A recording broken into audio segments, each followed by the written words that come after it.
다스 자금 횡령, 뇌물수수 혐의 등으로 재판을 받아온 전직 대통령 이명박 씨에게 대법원이 징역 17년, 벌금 130억 원을 확정했습니다.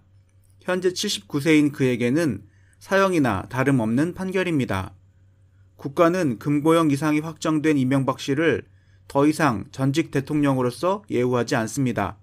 JTBC 뉴스룸은 이런 점들을 종합적으로 검토해 이 전 대통령으로 부르던 호칭을 바꾸기로 했습니다. 13년 전 다스 등을 둘러싼 문제를 놓고 이명박 씨는 이렇게 말했습니다. 이때부턴 직진이었다. 저는 그런 삶을 살아오지 않았습니다. 라는 MB의 유행어를 화면으로 띄운 뉴스룸은 이런 일침을 날렸다. 하지만 오늘 대법원의 판결을 통해 거짓을 말한 사람이 정작 누구였는지 명확해졌습니다. 다스를 실제로 소유하면서 자금을 횡령하고 여기에 삼성에서 뇌물을 받은 혐의까지 인정된 겁니다. 어떤 범죄로 이런 형량이 확정되었고 업적과 재평가되는 이유, 유명한 수트핏에 대해 알아보겠습니다. 이명박은 1941년생으로 만 79세가 되는 이명박 전 대통령은 1965년 현대건설의 재정경리과에 입사하였습니다. 입사 이후 초고속 승진을 거듭해 30세에 이사, 37세에 사장, 48세에 회장까지 올랐습니다. 이에 대해서 유명한 일화 중 하나로 이명박이 부사장으로 재직할 당시 현대건설 사장 조성근의 아내와 가수 태진아가 간통한 혐의로 구속된 적이 있었는데 이 사건 덕분에 사장이 되고 그것을 바탕으로 승승장구하여 대통령까지 했으니 태진아가 나비 효과를 일으켜 대통령을 만든 셈이라는 말이 넷상에서 떠돈 적이 있었습니다. 이후 2002년에는 서울시장이 됩니다. 서울특별시장으로 재직하면서 생겨난 별명은 불도저 시장. 특유의 추진력으로 그리고 현대건설 CEO 경력을 살려서 토목, 건축적인 정책을 밀고 나가 서울 외관을 바꿨다고 해서 생겨난 별명입니다. 좌파나 진보적 성향 정치평론가도 대통령 이명박의 행적을 비판하지 서울시장 이명박의 행적을 비판하지는 않습니다. 특히 당시에 야당 쪽 인사임에도 이 시기에는 노무현 전 대통령과의 관계도 의외로 괜찮았습니다. 오히려 노 전 대통령도 이명박 당시 서울시장의 행정력을 신뢰해서 팍팍 지원해줬고 이 시장도 노 전 대통령에게 감사를 표하기도 하는 등 대통령, 야당 주요 인사로서의 관계는 이상적이었다고 평가해도 될 정도였습니다. 퇴임 후 그는 매연 윤봉길 의사 기념사업회 회장을 맡았으나 성공적인 시장 경력을 계기로 국민들 사이에서 인기가 높아지자 제17대 대통령 선거에 출마하였습니다.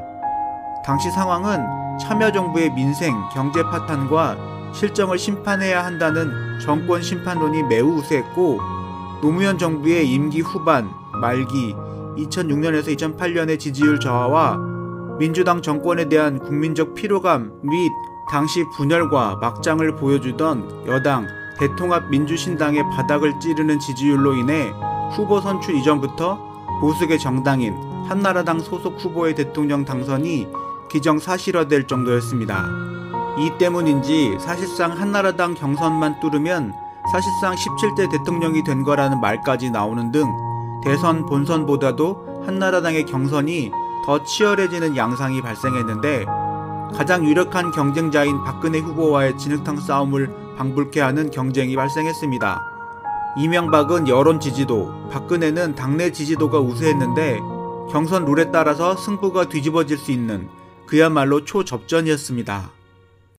과정에서 서로에 대한 네거티브로 인해 둘의 과거 비리는 이때 대부분 드러났다 해도 과언이 아닐 정도며 여담으로 유명한 발언이 여러분 이거 다 거짓말인 거 아시죠? 와 저거 어떻게 주워받고 싶었어도 이때 생겨난 것입니다.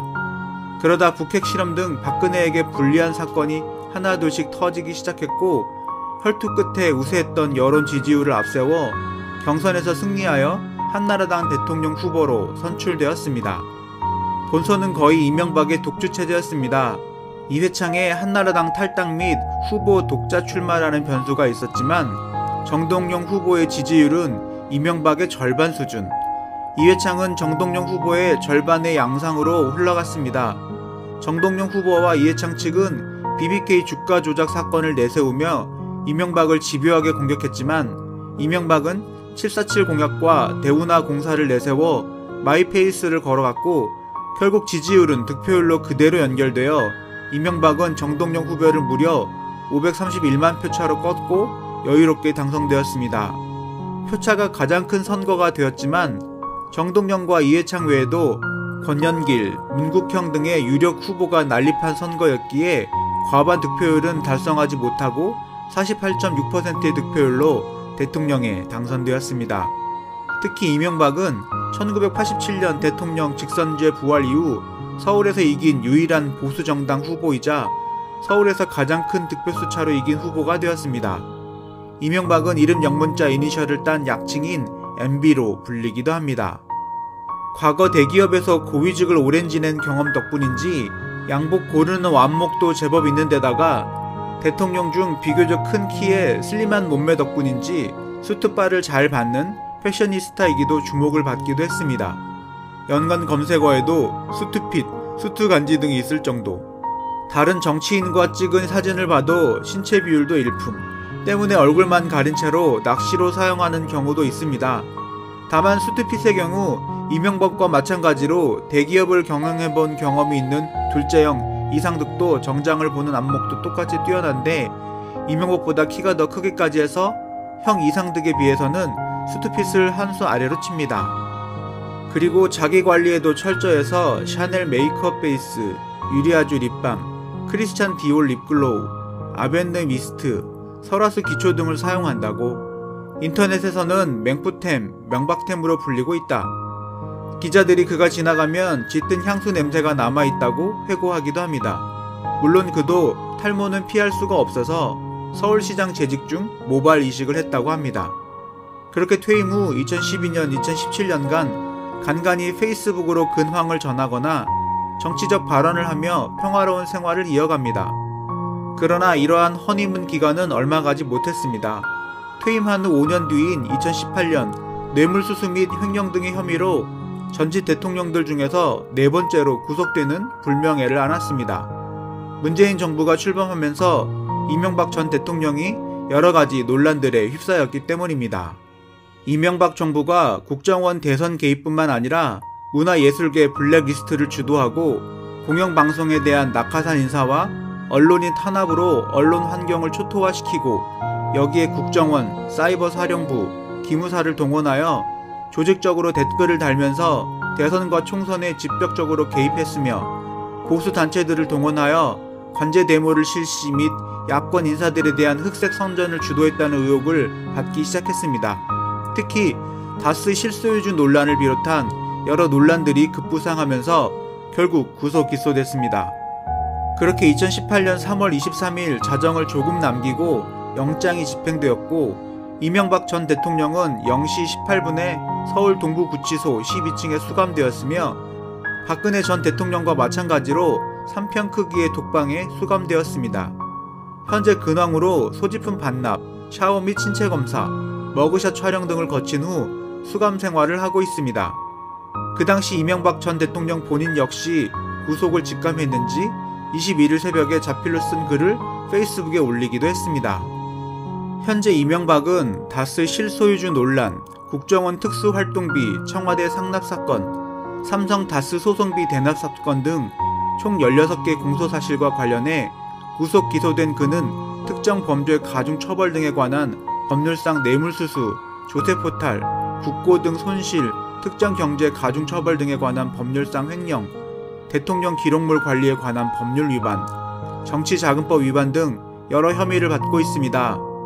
이명박 전 대통령의 혐의점은 상당한 수준으로 주요 혐의점만 짚어봐도 국정원의 정치 공작과 특할비와 대북 공작금 사적 유용, 다스 관련 가족 비리, 자원 외교 과정에서 불법 유연적 소지, 이면 합의와 각종 비리들, 정경 유착, 삼성, 롯데, 현대, 오리온, 그 외 중견 중소기업들, 매관 매직, 민간인 불법 사찰, 영포라인을 위시한 비선 조직과 재계 유착 인사들의 국정농단과 같은 비리가 화수분처럼 쏟아지는 판국입니다. 그나마 대한민국에서 터진 비리가 저수준이며 자원 외교 등 해외 투자를 빙자한 해외 자금 유출 비리는 아직 건드리지도 않았습니다. 특히 우리가 흔히 아는 자원개발 공기업 3사, 한국광물자원공사, 한국석유공사, 한국가스공사가 아니라 포스코그룹이 자원외교를 포함한 국내 자산의 해외 유출의 몸통이고, 내부 고발자의 증언에 의하면 그 액수만 최소 10조 원, 최대치는 50조일 거라는 등 낙곰수 멤버들을 위시한 이들이 말했던 국가를 수익 모델로 삼았다가 사실일 가능성이 높아 보입니다. 그리고 이명박의 비리를 추적하고 분석해오던 정치인, 교수, 전직 공무원, 언론인들도 이명박의 진짜 비리들은 해외에서 벌어졌다고 입을 모으고 있습니다. 사실 국내만 따져도 아직까지 4대강 비리와 방산 비리같이 금액이 매우 큰 비리들은 건드리지도 않았습니다. 한편 이명박의 측근은 계속해서 지금 자신에게 처한 상황을 두고 문재인의 정치적 보복이라고 주장하고 있지만 전혀 설득력을 얻지 못하고 있습니다. 만약 이명박 전 대통령이 뇌물수수 혐의가 전부 인정된다면 최소 11년의 중형이 선고됩니다.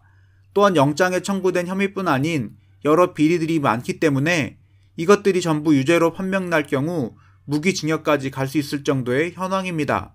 물론 박근혜 전 대통령 때와 같이 매우 사건이 크고 무겁기 때문에 1년 이상 지속될 수도 있고, 이명박 전 대통령은 무죄 판결이 나지 않는 한 당연히 항소할 것이기 때문에 어쩌면 약 2년 후에야 사건에 대한 재판이 얼추 마무리될 것으로 보이나, 어쨌든 이명박 전 대통령은 무려 20여 가지의 혐의를 받고 있으며 무죄로 판명나거나 15년 이하가 내려진다고 해도 평생을 국민에게 속죄하며 살아가야 하는 실정입니다. 게다가 아직 구속영장에 청구되지 않은 혐의들도 수두룩합니다. 실제로 중형이 선고된다면 천문학적 액수의 벌금이나 추징금이 수반될 가능성이 높아 수감기간 내에서 생물학적 수명을 다하는 것이 아니냐는 우려가 높습니다.